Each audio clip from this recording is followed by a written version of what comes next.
بسم اللہ الرحمن الرحیم۔ دین اسلام میں غریب کی اہمیت۔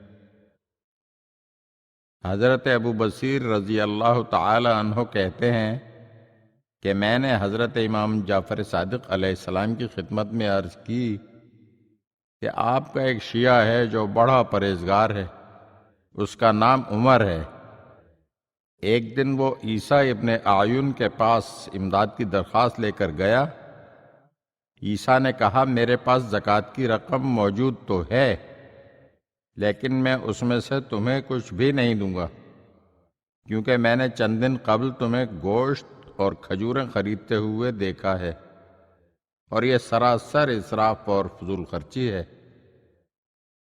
عمر نے وضاحت پیش کی، معاملہ یہ ہے کہ چند روز قبل مجھے ایک درہم ملا تھا، تو میں نے 1/3 درہم کا گوشت، 2/3 کی کھجوریں خرید لیں اور 1/3 درہم کو اپنی دیگر ضروریات میں خرچ کر لیا۔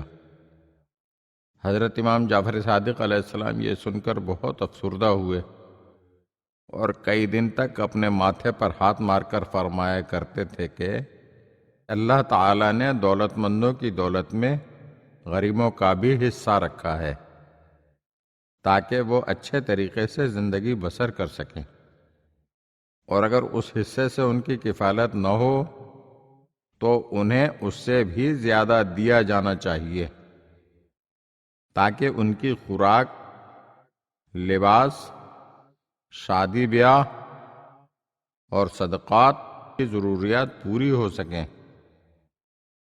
غرباء پر سختی نہیں کرنا چاہیے، خاص کر عمر جیسے افراد پر تو بالکل بھی نہیں، کیونکہ وہ بہت متقی و پرہیزگار انسان ہے۔